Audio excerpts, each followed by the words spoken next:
This is Caught in the Act with Tim Clarke.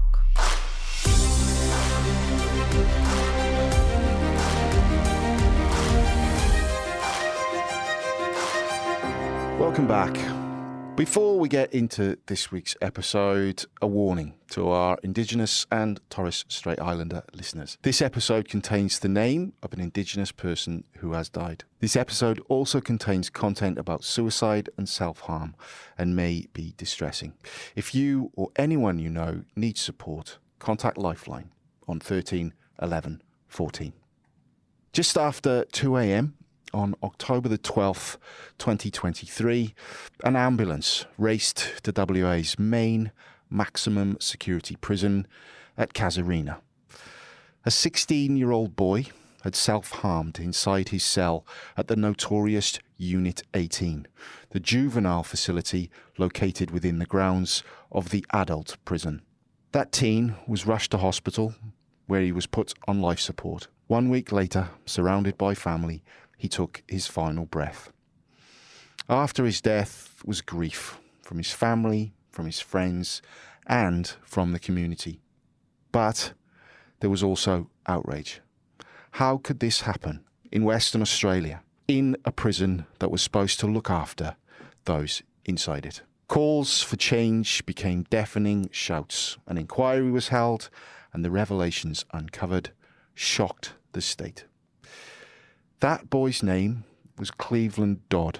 And joining me today on Caught in the Act is my colleague, Rebecca LeMay, who will help us walk through the Coronial inquest into Cleveland's death, which began earlier this week. Rebecca, thanks for joining us on Caught in the Act this week, mate. Thanks for having me, Tim. So, we'll start with youth justice. Youth justice is always a hot topic, a fiery topic, a hot button topic for the community because on both sides, obviously, no one wants to be the victim of crime. And when the alleged criminal is under 18, under 16, sometimes under 14, it enrages and it inflames passions.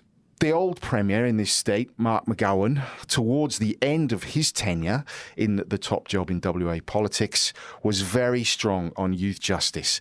And not, I have to say, in a typically Labour way. Totally, utterly unacceptable. It's a form of terrorism they're engaged in.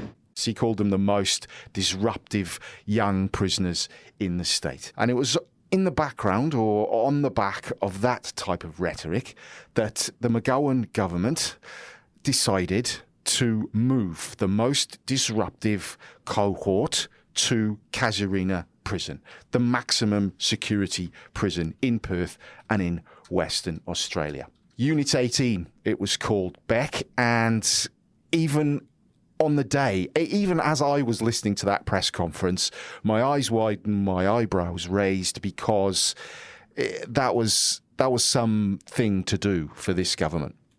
It certainly was. And as the coroner, Phil Urquhart, has pointed out in his opening on Wednesday, he emphasised multiple times that this is a facility that's not purpose-built for juveniles, and that's going to be a central focus throughout the inquest.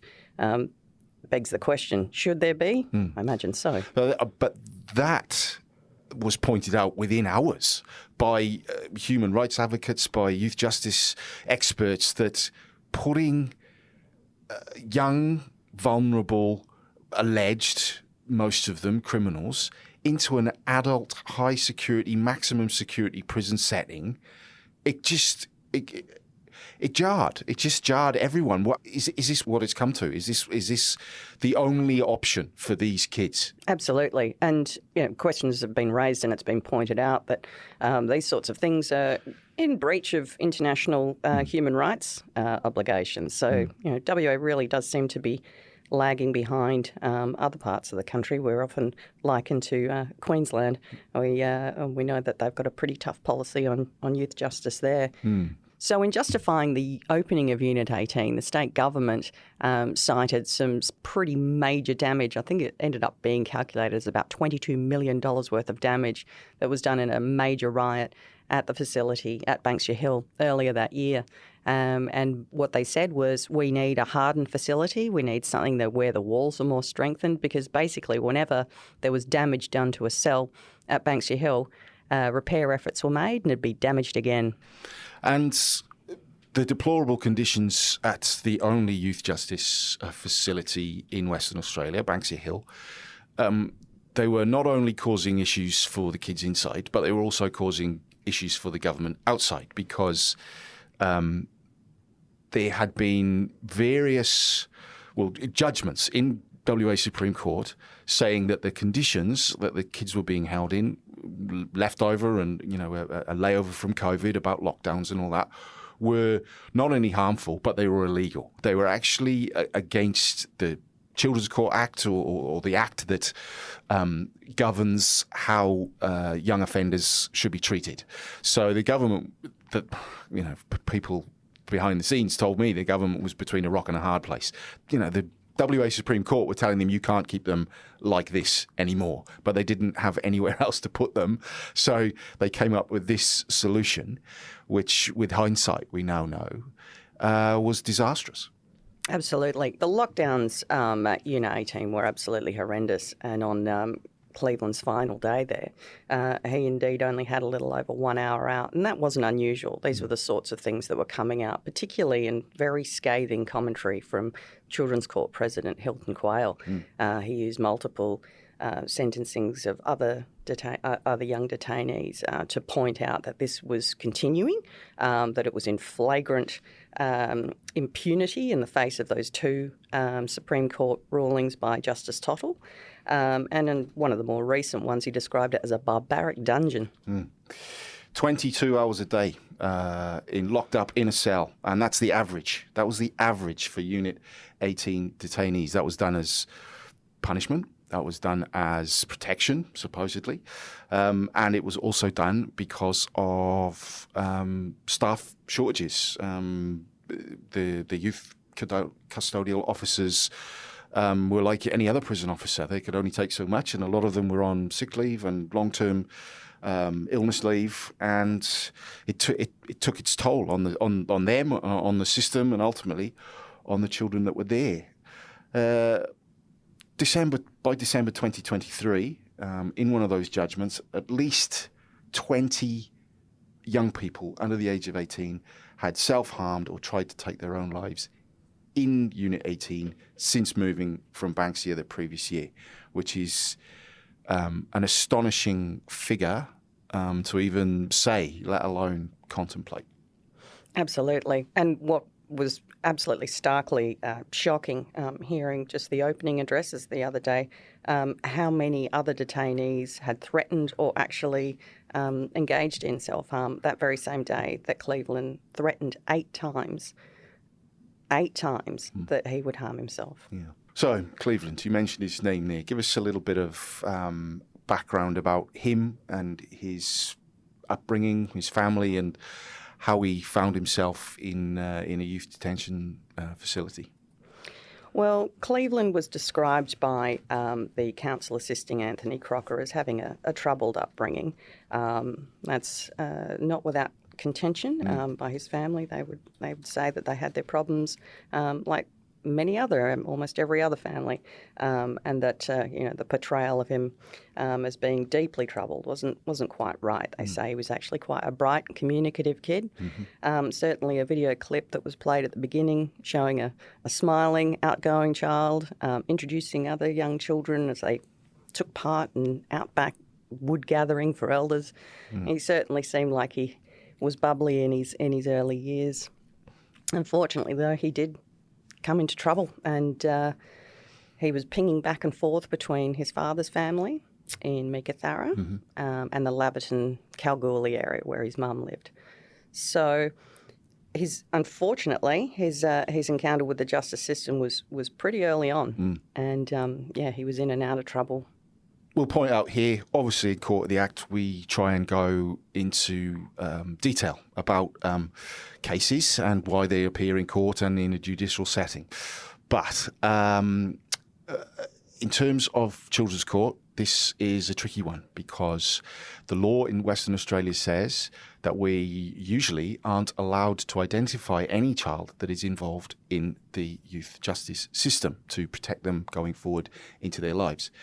This is obviously not the case for Cleveland because he was identified quite quickly after he took his own life. But what we are not allowed to do by law is go into too much detail about why he was in the justice system. All we can really say, Beck, is that he was there. He had been there for a while, and it hadn't been easy for him or the family. I think that's as far and as fair as we can go. Indeed, yeah. So, as we've said, October the 12th, 2023, Cleveland was in Unit 18 and he was in distress. Beck, we learned, as I say, for the first time this week, just how much distress he was in on that day. Why don't you take us through what the council assisting has opened this coronial inquest? What facts are we working on? Well, that day, Cleveland was very much like all the other detainees, just very much looking forward to and focused on time when they would get up, as they called it, or get out of their cell. And as we've already discussed, that was a pretty brief and rare thing on a daily basis. Cleveland took the view, and he did remark that he felt like he was always last. And it comes back to those staffing shortages, or it seems to be coming back to those staffing shortages.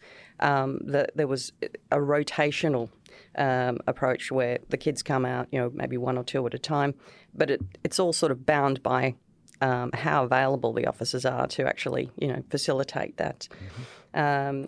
He was quite frustrated by the fact that it was about 4:40 in the afternoon by the time he was actually allowed out. And he attempted to call family. Doesn't sound like he could get in touch with them. But there were other frustrations during the night. A detainee in the cell next to him was banging around. He repeatedly called to youth custodial officers and said, make him stop. And another unusual thing was that there was a scheduled or a planned outage of the power.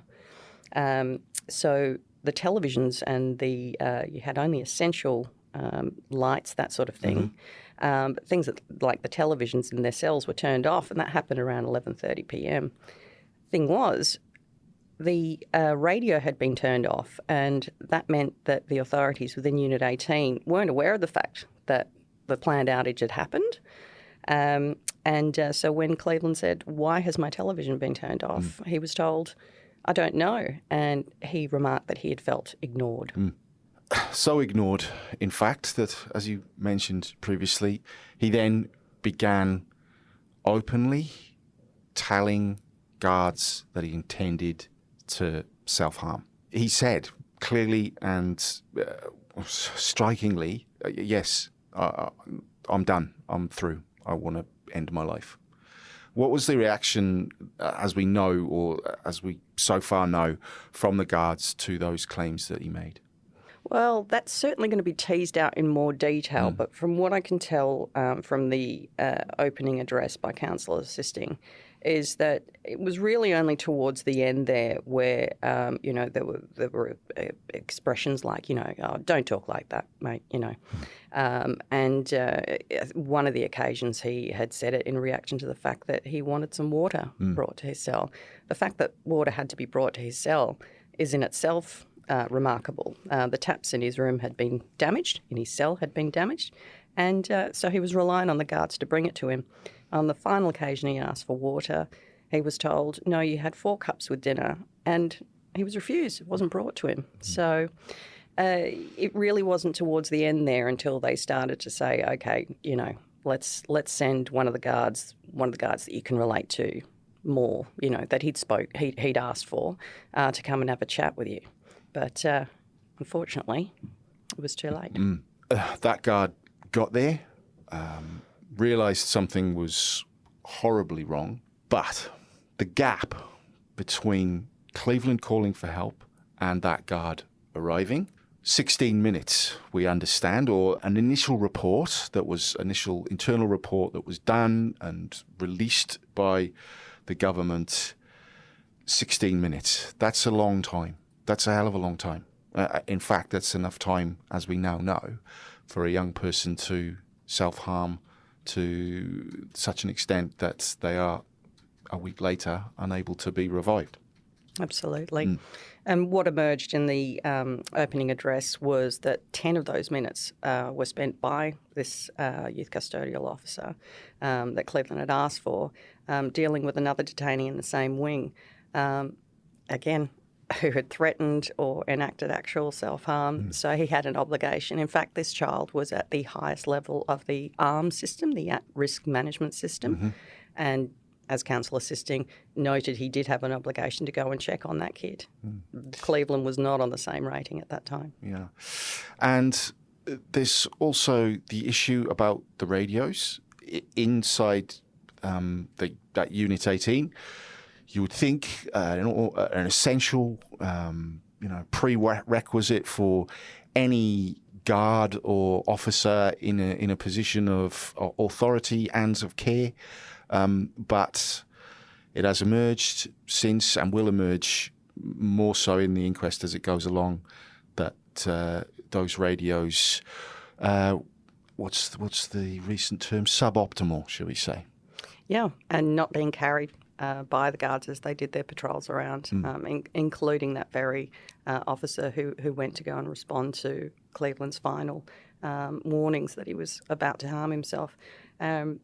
It just beggars belief, really, completely against department policy. And it meant that, of course, he couldn't alert his colleagues as soon as possible to what he saw, that horrific scene that he saw when he peered through the window of his door. And the finding that emerged pre-inquest, which caused me most concern or shock or disdain, I suppose, is that an allegation that one of those guards in Unit 18 was either resting or asleep at the time that this emergency was unfolding. It certainly seems that way. So the officer who I just mentioned, who discovered the scene, he was described as responding in a hurried manner to go and tell a senior officer who was in a darkened room.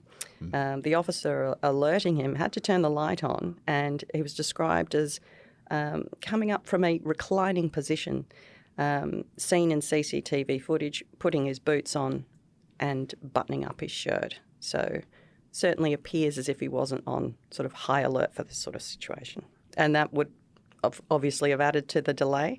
Another confounding thing was that both of them walked past the nurse's station to run back to Cleveland cell. Why on earth they would not have alerted her on the way is something that will be explored. Her office was also darkened. As we've mentioned, there were several inquiries launched immediately on Cleveland's death. He was the first child to die in youth custody in more than a decade. John Pat was the last one, which a sidebar to that is that the current AG in this state, John Quigley, was the lawyer who defended some of the police officers who were involved in that death in custody. And Cleveland was the first young offender or a young remand prisoner to ever die in a WA prison. So this was an unprecedented set of circumstances, but unfortunately, from those who have been watching the youth justice system closely and from afar in the last 10 years, not actually quite surprising. Those internal reviews were done, and the results were released, or some of them. The police minister, Minister Papalia, in his summing up of one of those reports, said, "Individually, none of these things are acceptable. Collectively, they are disturbing and confirm the need for significant cultural change." The Department of Justice probe found that some welfare checks that were claimed to have been done on Cleveland on the night that he died may have been fabricated. The broken vent on which he actually hung himself had gone unrepaired for nearly a month. The senior officer obviously sleeping in the office that we've just talked about, and the lack of radios. We also learned this week, Beck, that the coroner's office was involved almost immediately, which is unprecedented, according to Phil Urquhart, and I have no doubt that Mr. Urquhart, a very experienced lawyer turned coroner, would know the history of the involvement in coroners' offices in many deaths. And if he says this has never happened before, it hasn't. Absolutely. They were there within hours. He was there himself with both of his counsel assisting. They were examining the cell, watching the collection of evidence, the taking of photographs. This literally was the same day, really. They say the next day, but given that this all unfolded in the early hours of the 12th of October, that was quite a rapid response. The other unprecedented aspect to this coronial investigation is the fact that it was filed for early listing before the brief was compiled, before all the evidence, and that's still coming in. That's ongoing. So obviously there's a heck of a lot of material to go through, and obviously with the fact that it's a two-pronged inquest resuming on July 22 after going through next week. That will give some more time for all of that stuff to pour in, but I have no doubt that it will continue between now and then. Yeah, and that is... Well, that says two things to me. That obviously the government were super aware that this, even from the moment that emergency call was probably made to a minister's chief of staff or possibly the minister himself, they knew this was going to be damaging to the government. And that's a horrible thing to say when a young person has lost his life, but it's a harsh reality that youth justice, as I mentioned off the top, is a hot button topic. It's a political topic, and when a young man takes his own life in an adult prison that you put him there, that's going to come back to the government that made that decision. So getting a coroner's office involved is a smart move, because the coroner's office are independent. They have extraordinary powers, actually, under the Coroner's Act in this state. And also they are allowed to ask questions and compel people to answer questions that pretty much no other law officer in the state can. So that's interesting in itself, and then the expedition of the inquest. I've spoken on this podcast before about the backlog, particularly in the WA Coroner's Office. Inquests can take up to 3 to 4 years to go from even being placed in the Coroner's Office to a potential public hearing. There are a finite amount of staff and coroners to deal with the enormous amount of reportable deaths. But the fact that Cleveland's case was put immediately to the top of the pile, a senior coroner was sent to the scene within 24 hours of it happening, along with staff, and the fact that, as I said, October last year, and here we are in April this year, that the inquest is on and happening, even with more evidence to come in, is, it's a testimony to the wheels of justice can move quickly when the pressure is on for them too. Absolutely, and rightly so, because if you think about the implications of this, it has implications for every single juvenile in detention. We know that the circumstances, the care, or the quality of the care and the supervision that he had is absolutely central to this inquest. So it's a matter of utter urgency that we find out what level of care or supervision was at. Hopefully how much it's improved. I'd like to think it has, because it has ramifications for the safety of every other child in detention in this state. Yeah. Now, there's been some changes on the back of Cleveland's death already, even before the coroner has made what I'm sure will be fulsome and wide-ranging recommendations after he's completed his inquest. And walk us through some of the things that have happened since Cleveland's death, but before the inquest is opened, Beck. So the fallout was rapid, beyond just, as you say, the speed of the inquest being convened. The waves, the choppy waves, were certainly felt through the highest ranks of corrective services pretty well immediately in the wake of this tragedy. Within about a fortnight, we had the Commissioner for Corrective Services, Mike Reynolds, shown the door. And then in December, we had the Department of Justice Director General, Adam Thomason, resign. So one would think that this would have had, some sort of influence on his decision, given that it was an entirely foreseeable tragedy that, advocates for justice reform had been warning about for months. So, like you say, it was no surprise. November 2023, we had the government announcing that Unit 18 would be replaced with a high-security but therapeutic detention centre to be housed alongside Banksia Hill. This is what the Premier Roger Cook said about that potential facility. A new purpose-built detention centre is to be constructed to house our state's most challenging juvenile detainees.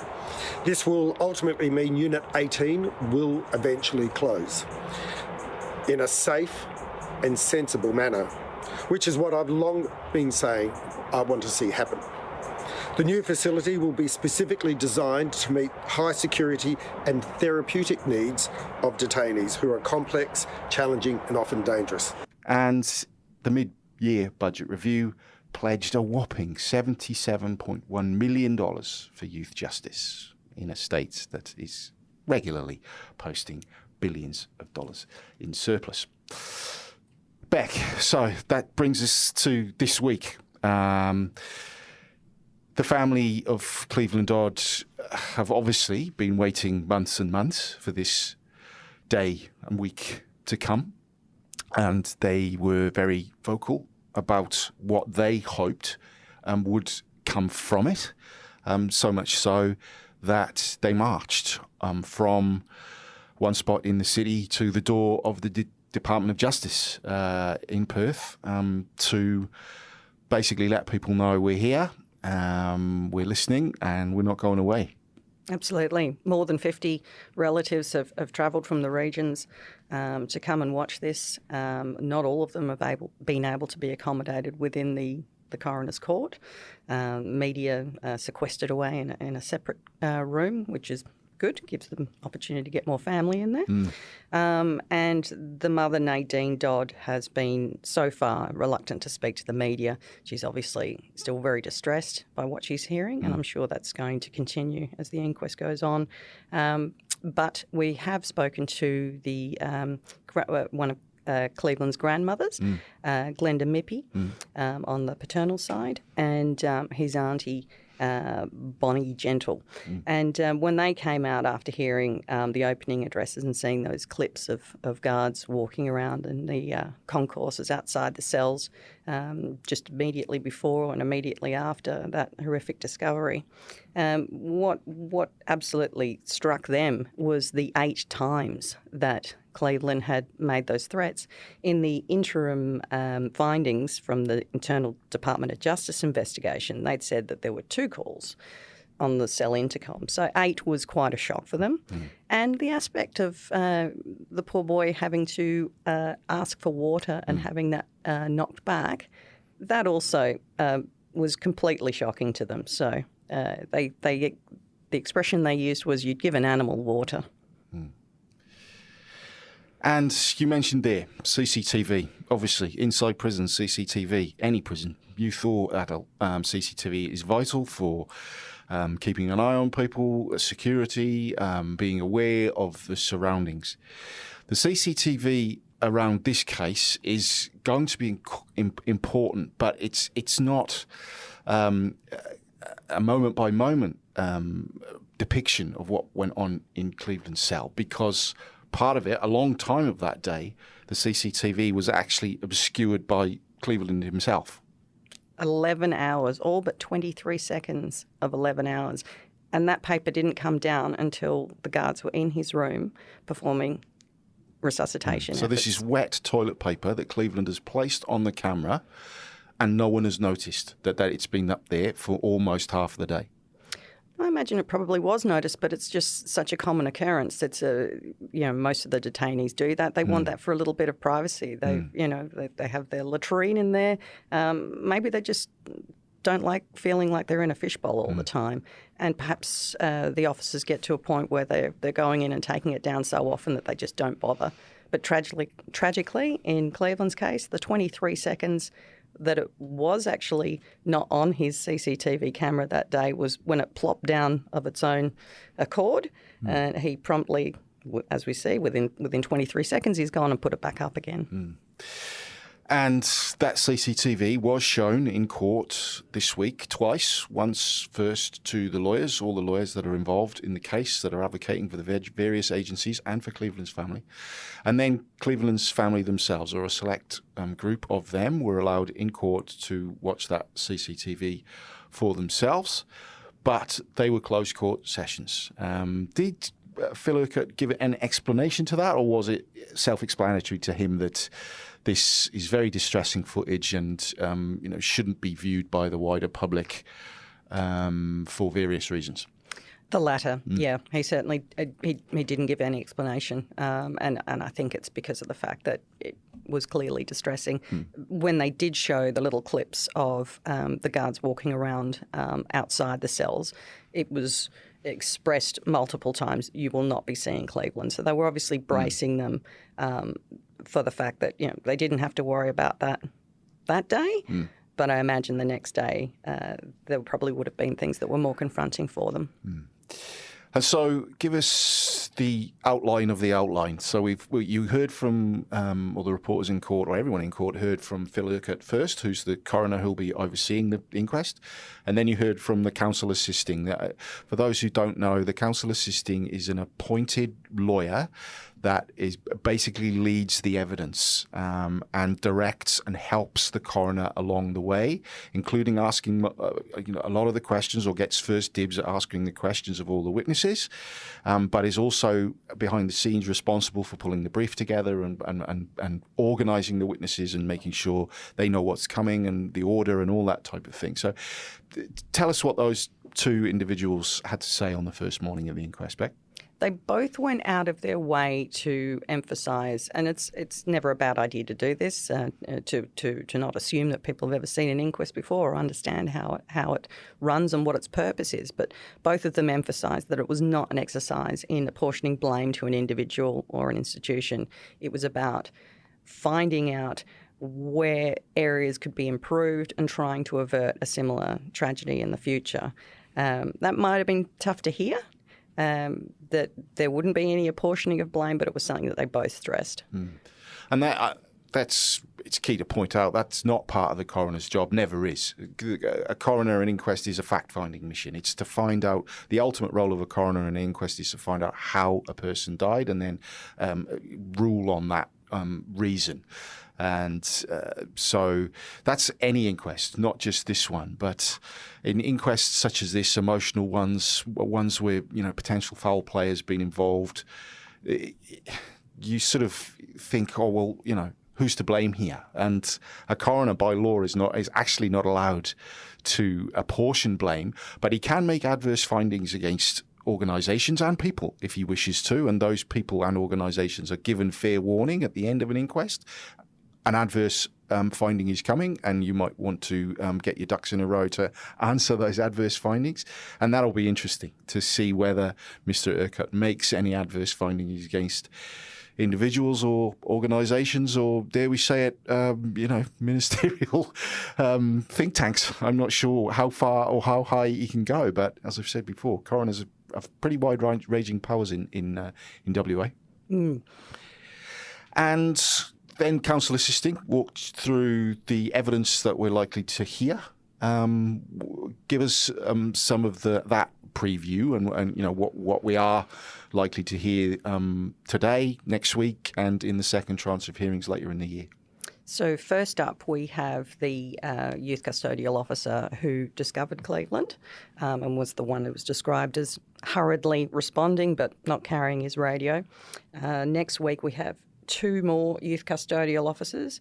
I must point out that over the next couple of days, over the next 5 days, each witness has a full day of testimony, so it's going to be quite an intense grilling for them. Mid next week, then, we get the nurse who was on duty that night. And after that, the unit manager, and a full day has actually been kept free on the Friday for any overruns. So there's more than certainly expecting each individual to get a full day's questioning. Yeah. And it's always quite an intense atmosphere in a coroner's court because obviously, inevitably, someone has died. And so, I'm sure those who were with Cleveland in the days and weeks and months leading up to his death will feel terribly about it. But they are going to have to answer some hard questions as well, particularly, I would imagine, from the very experienced barrister who's been assigned to represent Cleveland's family. Indeed. And in fact, it's even been flagged that other detainees who were there at the time may be giving statements that will come through counsel appearing. And then, of course, when it reconvenes in July and then running through to August, instead of eyewitnesses, we're going to move on to the officials, so the highest ranks of the department. We'll even be hearing from the Department of Communities. Obviously, there's that claim that there was some involvement in Cleveland's life. So we're going to be hearing about policies and procedures. And as dry as that sounds compared to the actual evidence of what happened on the night, that really goes to the heart of what this is about, and that's working out where the failings were. Should there be procedures that are improved for how to respond when a child threatens self-harm? Are the responses so far inadequate? We need to find out what those policies and procedures are. And hopefully some structural, maybe we might finally get to hear how youth justice can adequately keep young offenders in this state secure, but also safe. As I mentioned previously, the government has promised a new facility, but prisons don't just pop up overnight. So how long is that going to take? How much is it going to cost? Who's going to plan it? Who's going to run it? Hopefully we might find a little bit about that as well, because ultimately, that's the history we know of youth justice in this state. It hasn't adequately been planned, because if it had done, then they wouldn't have needed to open a wing in an adult maximum security prison to place the angriest and most disturbed cohort of young offenders in this state in there. Absolutely. And we still don't have an opening date for that new facility. It's still in the planning stages. And by July, when we get to the second part of this inquest, it will have been 2 years that Unit 18, which was meant to be a temporary facility, will have been opened. So much for short term. Beck, thanks so much for sparing some time. You've got to rush off and actually get to the first day of proper evidence in this inquest, so I will let you go. But thanks, mate, and we will keep in touch, I'm sure, as the inquest rolls on. Thanks, Clarkey. And once again, as always, thanks very much to the loyal Caught in the Act listenership for joining us this week. I will be taking a short break for the next couple of weeks, so will the podcast. But please don't unsubscribe. We'll be back rearing and fresh and full of stories ready to go for the rest of the year. So you can obviously get this podcast from wherever you usually get your podcasts. And remember, if you want to know what's going on in court, don't get caught short. Get caught in the act instead. See you in a couple of weeks.